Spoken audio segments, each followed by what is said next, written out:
آپ لوگ بسم اللہ الرحمن الرحیم نحمدہ ونصلی علی رسولہ الکریم. آج کل ملک کی سیاست میں دینی مدارس کے رجسٹریشن کے حوالے سے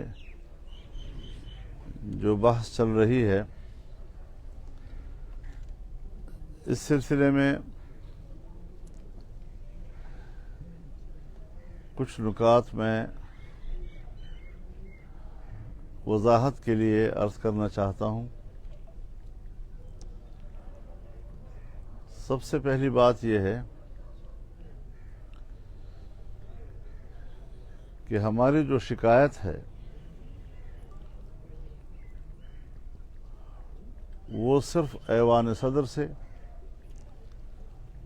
اور صدر مملکت سے ہے، نہ کسی مدرسے سے ہے، نہ مدرسوں کی کسی تنظیم سے ہے، نہ ان سے وابستہ علماء کرام سے ہے. بلا وجہ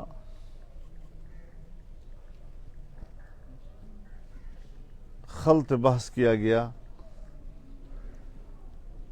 معاملے کو ایسا گمبھیر کیا گیا کہ اچھے بھلے دانشور لوگ بھی حیران ہیں کہ یہ مسئلہ کیا ہے. مسئلہ 2+2=4 کی طرح سادہ ہے. اسے غیر ضروری طور پر گمبھیر بنانا، اس میں کیا فائدہ ہے ان لوگوں کو جنہوں نے ایسی حرکت کی، مجھے سمجھ میں نہیں آ رہی. دینی مدارس کے رجسٹریشن کے حوالے سے یا ان کی بینک اکاؤنٹس کے حوالے سے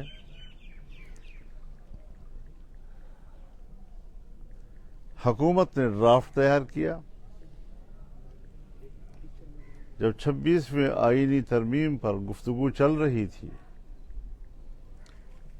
اس دوران اسی بل پر گفتگو چل رہی تھی.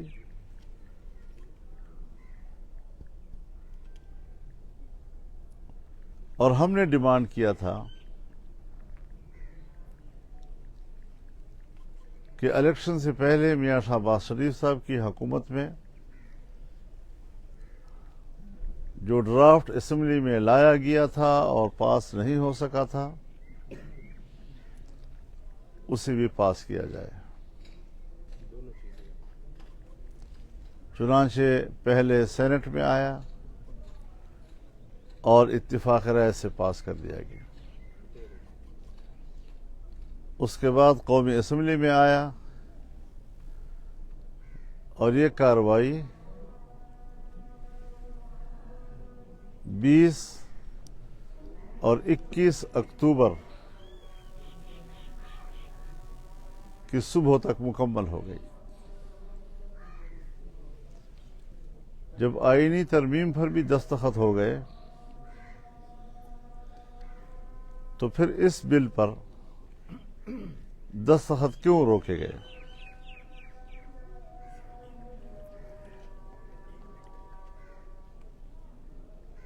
یہاں میں 2 باتیں کرنا چاہتا ہوں.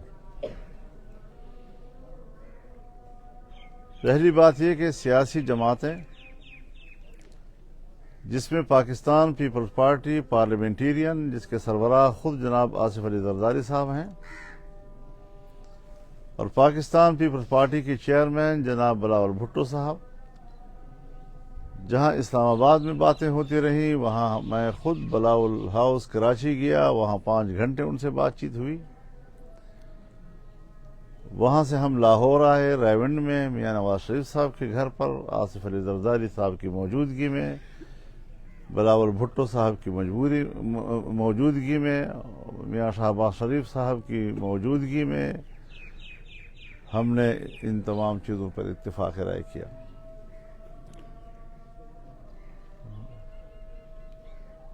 وزارت قانون نے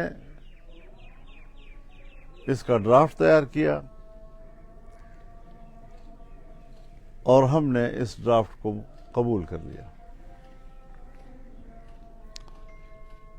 جس ڈرافٹ کی تیاری میں حکومت کی طرف سے پاکستان مسلم لیگ اور پاکستان پیپلز پارٹی دونوں شریک تھیں، اور ہم نے انہی کے ڈرافٹ کو تسلیم کیا اور قبول کیا ہے، اس کے بعد آصف علی زرداری صاحب کو اس پر اعتراض کرنے کی کیا گنجائش تھی؟ ایک بات. دوسری بات یہ کہ یہ سب کچھ جو ہو رہا تھا، کیا ریاستی ادارے اس میں انگیج نہیں تھے؟ کیا وہ پل پل کی صورتحال میں اپنا ان پٹ نہیں دے رہے تھے؟ کیا اس تمام تر مراحل میں وہ شریک نہیں تھے؟ اور ایک ایک لفظ، چاہے 26ویں آئینی ترمیم کا ہو یا دینی مدارس کے حوالے سے اس بل کا ہو، کہ سوسائٹی ایکٹ کے تحت، یعنی سن 1860 کی سوسائٹی ایکٹ کے تحت اس میں ترمیم کی گئی، اور ترمیم کے ساتھ اس کو ہم نے قبول کیا اور وہ پاس ہو گیا.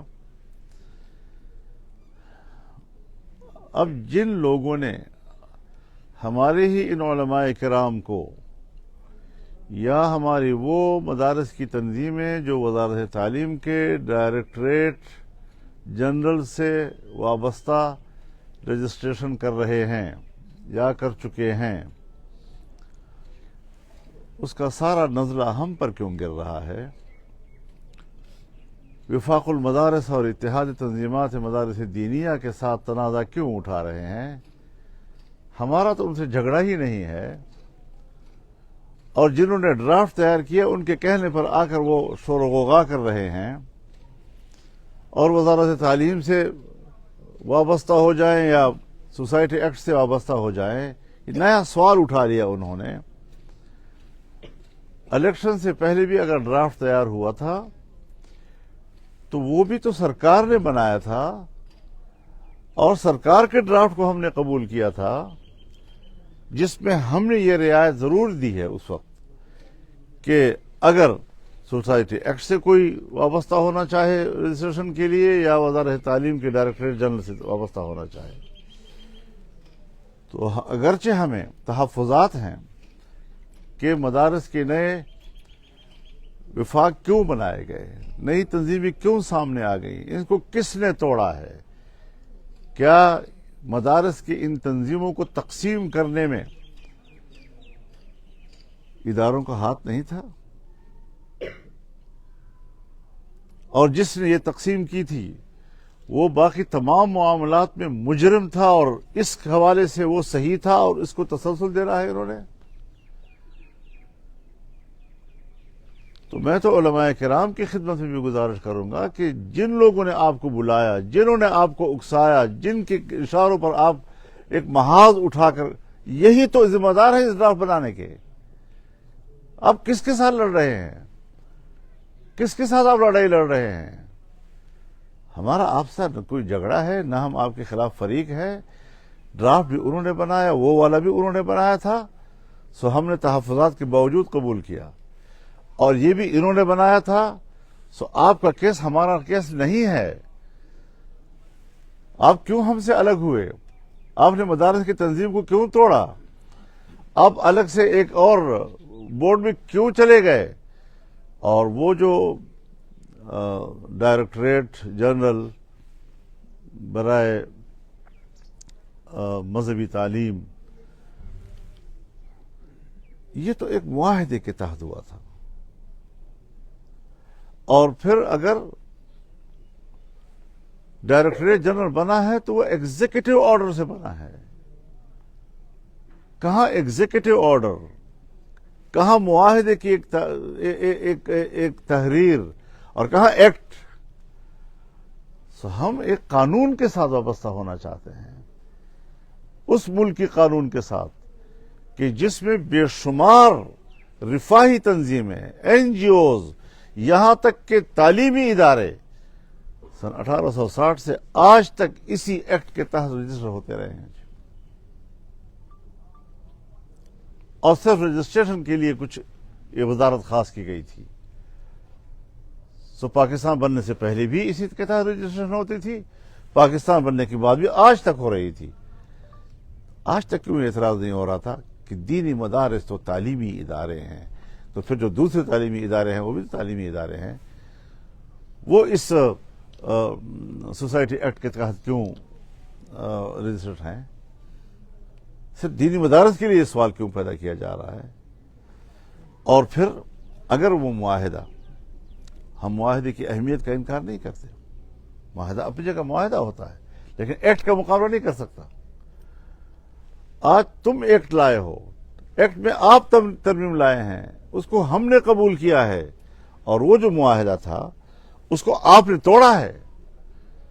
اس میں آپ نے لکھا تھا کہ جن مدارس کی رجسٹریشن ہو چکی ہے وہ برقرار رکھی جائے گی، مزید جو مدارس رجسٹرڈ ہونا چاہیں گے حکومت تعاون کرے گی.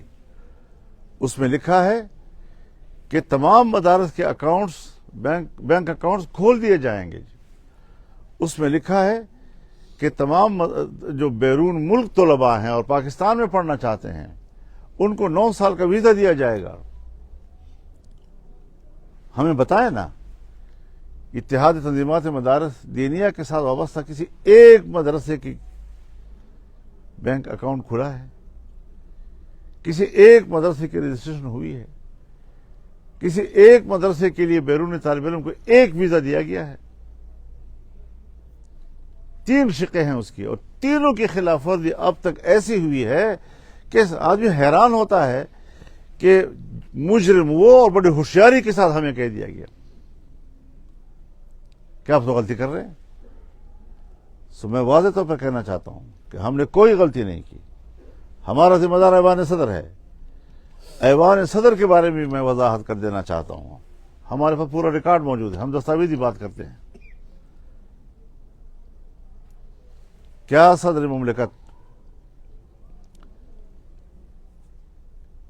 ایک ایکٹ کے اوپر یا ایک آئینی ترمیم کے اوپر جو پارلیمنٹ سے پاس ہو جائے 2 بار اعتراض بھیج سکتا ہے؟ جو اعتراض انہوں نے 8 نکات پر مشتمل بھیجا ہے، کیا اس سے قبل وہ ایک نکتے پر مبنی قلمی غلطی کی بنیاد پر وہ اعتراض بھیج نہیں چکا؟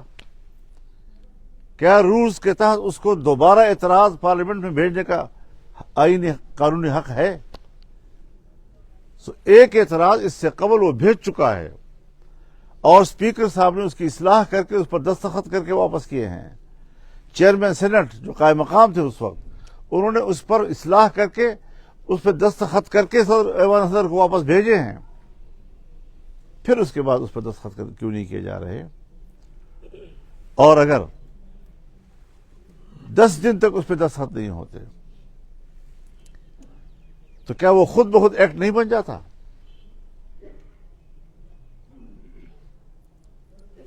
ہمیں بتایا جائے کہ 20 اور 21 اکتوبر کو پاس ہونے والا بل، اس پر جو اعتراضات بھیجے گئے ہیں وہ تو 1.5 مہینے کے بعد بھیجے گئے ہیں.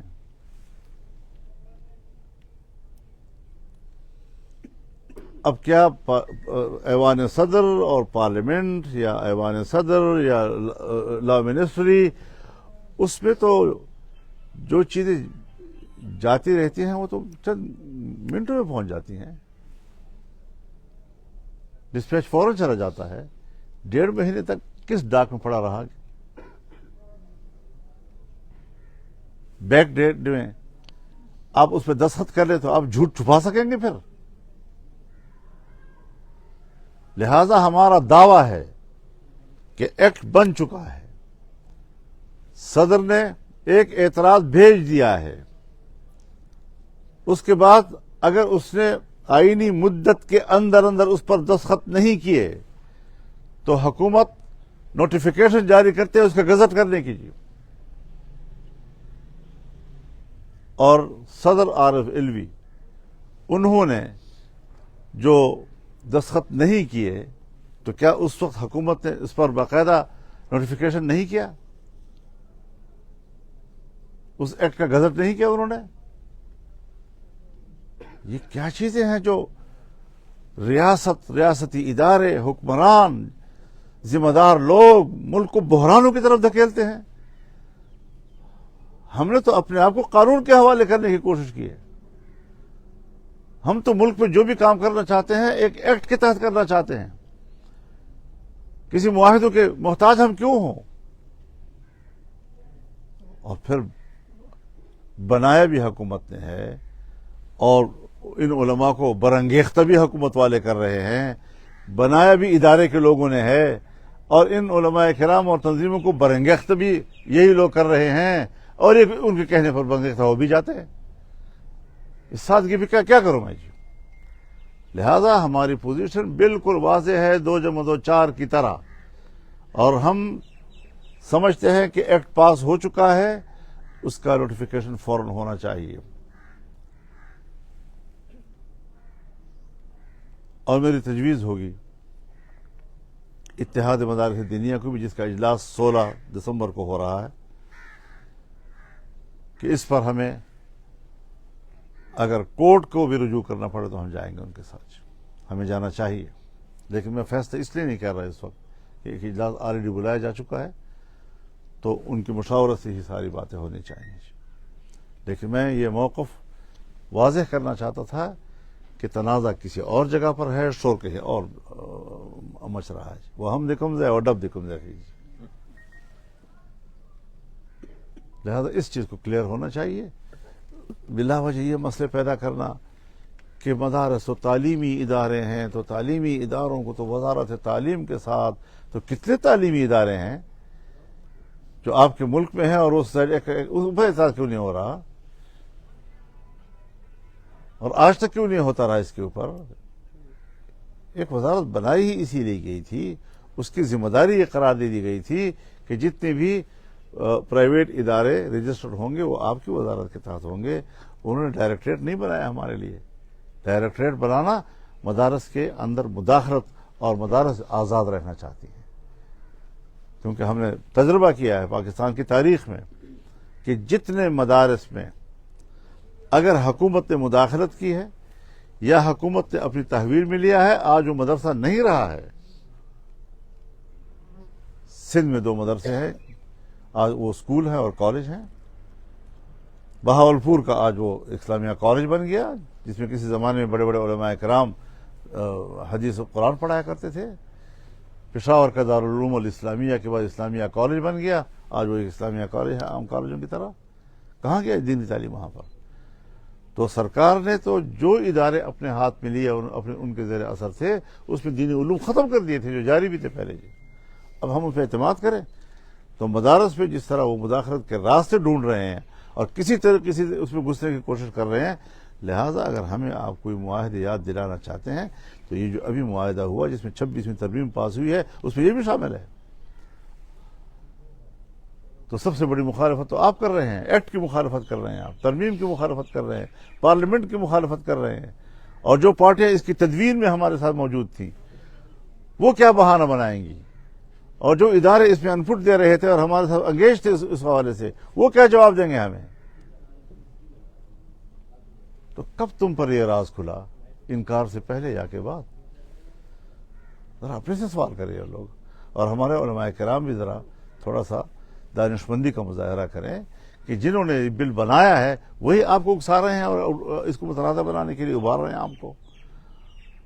تو یہ چیز تھی جس پر میں آپ حضرات سے کچھ بات کرنا چاہتا تھا، تاکہ شاید کہ تیرے دل میں اتر جائے میری بات. مولانا صاحب، آپ کے خیال میں کیا ایسی بات ہو سکتی ہیں؟ کیا کوئی بین الاقوامی کوئی دباؤ ہے جو حکومت محسوس کرتی ہے حالات کے اس میں، یا حکومت کے اندر جو اتحادی جماعتیں ہیں ان میں اختلافات ہیں اس چیز پہ، اور اس کی وجہ سے یہ اب تک بل پر دستخط نہیں ہو سکے؟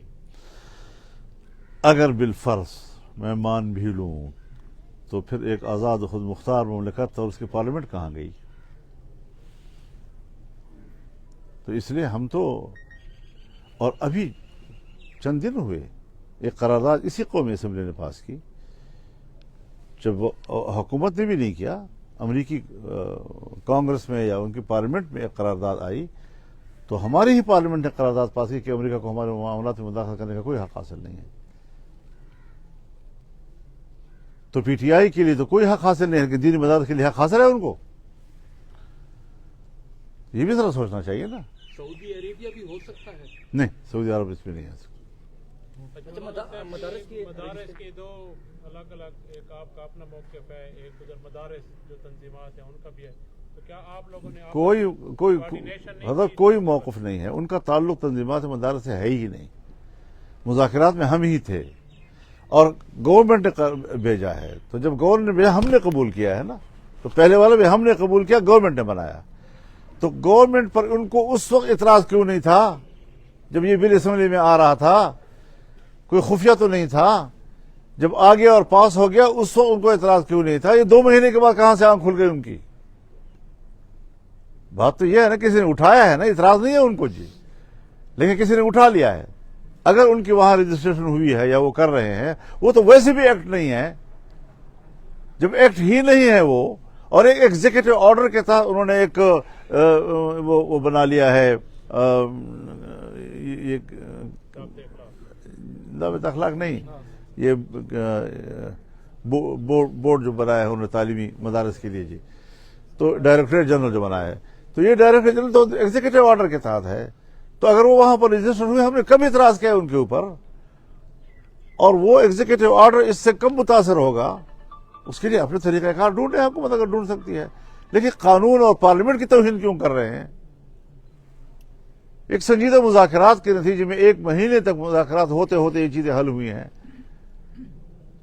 پاکستان میں اتنے غیر سنجیدگی ہے، ادارے اتنے غیر سنجیدہ ہو گئے ہیں، حکمران اتنے غیر سنجیدہ ہو گئے ہیں کہ وہ اپنی ہی ایکٹ اور اپنی ہی پاس کیے ہوئے قانون کے ساتھ مذاق کر رہے ہیں۔ یہ کچھ شان نہیں ہے جی۔ میں تو حیران ہوں ان لوگوں کے اوپر کہ وہ کس رویے سے سوچتے ہیں، کس طرح سوچتے ہیں۔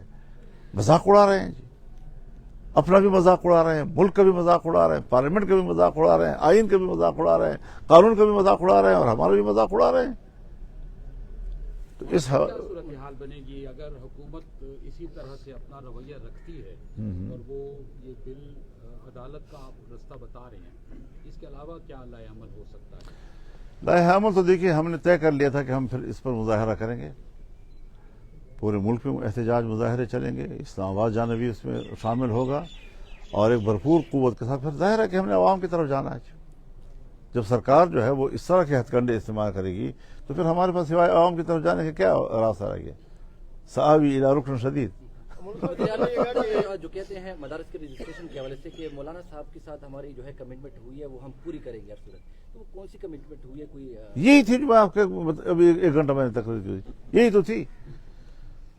اس میں خرابی کون سی بات ہے جی؟ اور اعتراض ایک دفعہ آ چکا ہے، دوسرے اعتراض اٹھانے کا کیا سوال پیدا ہوتا ہے جی؟ میں اختلافات تو نہیں ہے جی، نواز شریف اور شہباز شریف اور آصف زرداری میں اختلافات کی وجہ تو نہیں ہو سکتی ہے کچھ؟ نہیں، ابھی تو اس وقت تو ایک پیج پہ نظر آ رہے ہیں دونوں۔ تو وہ پہلے ایوان صدر سے جو بات ہوئی تو میں نے ایوان صدر کو پھر جواب دینا چاہیے تھا نا ان کو کہ آپ نہیں بھیج سکتے جی، آپ کو حق نہیں آتا۔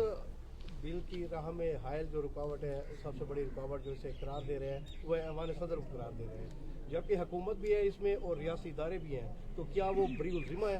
نہیں، میں تو ایوان صدر کی جی سب کو سمجھتا ہوں نا جی، ہاتھی کے پاؤں میں سب کا پاؤں ہے جی۔ صدر کی نگرانی میں حکومت بھی آ رہی ہے، ایجنسیاں بھی آ رہی ہیں، سب ساری چیزیں، کیونکہ آئین اس کو اختیار دیتا ہے نا کہ وہ دستخط کرے گا، ایک دفعہ کرے گا، اور 10 دن کے اندر اگر نہ کیا تو پھر اس کو وہ خود بخود ایکٹ بن جاتا ہے، اس کا نوٹیفیکیشن گورنمنٹ جاری کرتی ہے، جس طرح کہ عارف علوی صاحب جو ہیں انہوں نے کیا، اور اس کے بعد انہوں نے جب دستخط نہیں کیے تو انہوں نے جاری کر دیا، تو اس پر نظیر موجود ہے۔